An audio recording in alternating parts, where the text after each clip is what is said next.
Continue with the chapter journal. In this video we are going to discuss another topic, that is income received and outstanding. इससे पहले वाली video में हमने expenses के बारे में पढ़ा। अगर कोई खर्चा कंपनी टाइम से पहले कर देती है, एडवांस में करती है, तो उसको प्रीपेड एक्सपेंस बोला जाता है। सेकंड, कि अगर कोई खर्चा करना चाहिए था बट अभी तक कंपनी ने नहीं किया, तो उसके लिए हम आउटस्टैंडिंग वर्ड यूज़ करते हैं। सिमिलरली आज हम इसमें इनकम के बारे में पढ़ेंगे। Income received and outstanding. Income received and outstanding का मतलब है कि कई बार इनकम हमें टाइम से पहले मिल जाती है, जैसे कोई पर्सन आके हमें एडवांस दे देता है। एंड आउटस्टैंडिंग का मतलब है इनकम हमारी बन गई थी, हमें मिलनी चाहिए थी बट अभी तक हमें नहीं मिली। सो जो इनकम हमारी बन जाती है, हमें नहीं मिलती, उसको हम बोलते हैं एक्रीव्ड इनकम। एक्रीव्ड इनकम का मतलब होता है earned but not received। ये वो वाली इनकम है जो कंपनी की बन गई है, उसको मिलनी चाहिए थी बट अभी तक उसने रिसीव नहीं की। सो एक्रीव्ड इनकम हमारे लिए एक एसेट होती है, बिकॉज हमारी इनकम तो बन गई इसलिए। Second, unearned income,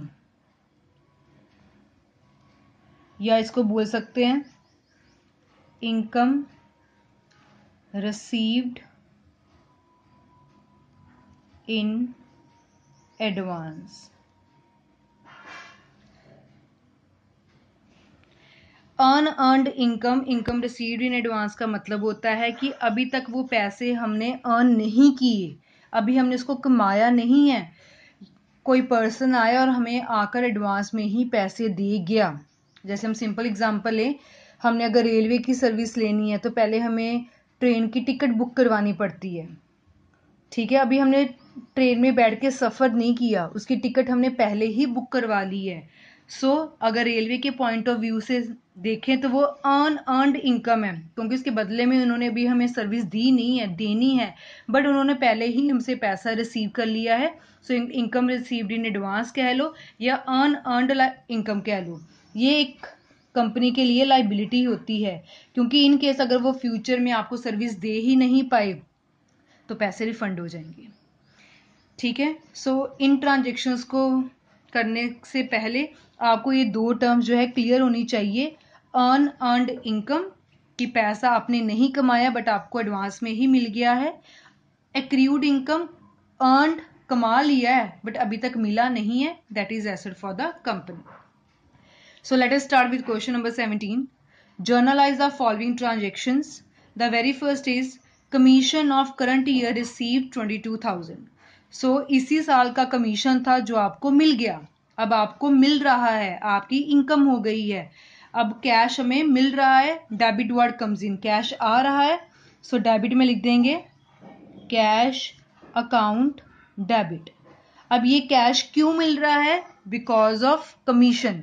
commission is income for the company, और इनकम के ऊपर नॉमिनल अकाउंट का रूल लगता है, और नॉमिनल के accordingly credit all the incomes and gains, जितनी भी इनकम्स होती हैं उसको क्रेडिट कर लो। सो क्रेडिट में लिख देंगे टू कमीशन अकाउंट। कमीशन आपके लिए इनकम है, आप रिसीव कर रहे हैं, सो क्रेडिट कर दिया। अब जब हमने रिसीव किया तो हमें पैसा मिल गया, डेबिट वर्ड कम्स इन, तो कैश को डेबिट कर दिया। जर्नल एंट्री बन गई cash account debit to commission account. Debit में लिख लिया 22,000, क्रेडिट में लिख लिया 22,000, debit must be equal to credit, और नरेशन लिख लेंगे being commission received, bracket close, single line लगाकर एंट्री बंद कर दी। Second transaction is commission of current year due but not received ₹11,000। इस साल का कमीशन आपको मिलना चाहिए था बट अभी तक आपको नहीं मिला, अभी तक वो ड्यू है, बट आपने उसको कमा लिया है, आपने उसको अर्न कर लिया है। तो हमने पहले जैसे पढ़ा अर्नड बट नॉट रिसीव्ड, आपने अर्न कर लिया है बट अभी तक आपको नहीं मिला, तो उसके लिए हम वर्ड यूज करते हैं एक्रीव्ड इनकम। सो यहाँ आपका कमीशन बन गया है, आपको मिलना चाहिए था बट अभी तक आपको नहीं मिला, बट फ्यूचर में मिल जाएगा। कंपनी ने वो पैसे कमा लिए हैं तो कंपनी की वो एसेट बन चुकी है। सो कैसे लिखेंगे? एक्रूड कमीशन, क्योंकि हमारी एक एसेट क्रिएट हो गई है, कभी ना कभी तो फ्यूचर में ज़रूर मिलेगी, बिकॉज वो पैसा हमने अर्न कर लिया है। जब हमारी एक न्यू एसेट बनती है तो मॉडर्न के अकॉर्डिंगली इसको हम क्या कर देते हैं? डेबिट। टू कमीशन, ये क्रूड कमीशन क्यों बना? क्योंकि कमीशन आपके लिए इनकम थी, आपको अभी तक कमीशन मिली नहीं है। अगर मिल जाती तो पहली एंट्री की जगह कैश लिख देते। अब आपका बन गया था बट आपको नहीं मिला, इसलिए हमने एक्रूड कमीशन टर्म यूज की है। बट कमीशन हमारी इनकम ही है, इनकम के ऊपर नॉमिनल का रूल लगता है और इसको हम क्रेडिट ही करेंगे। With rupees 11,000 on the debit, 11,000 on the credit, debit must be equals to credit। Narration लिख लेंगे being commission due but not received। Moving to next, third transaction is commission of last year received rupees 33,000। जो पिछले साल की commission थी आपको वो इस साल मिली है। सो इस साल मिल गई, पैसा आ गया, debit word comes in, cash आ गया, सो डेबिट में लिख लिया। अब क्या मिला है? जो पिछले साल का कमीशन था, मतलब पिछले साल आपने पैसे कमाए और वो पैसे पिछले साल आपको मिले नहीं, आपको इस साल मिल गए हैं। जो हम अर्न कर लेते हैं हमें नहीं मिलते, तो उसके लिए हम वर्ड यूज करते हैं एक्रूड इनकम। अब आपको मिल गया तो मतलब आपकी एक्रूड इनकम कम हो जाएगी। जैसे सेकंड ट्रांजेक्शन में जब पैसा हमने अर्न किया था, हमारी एक न्यू एसेट बन गई तो उसको हमने डेबिट कर दिया।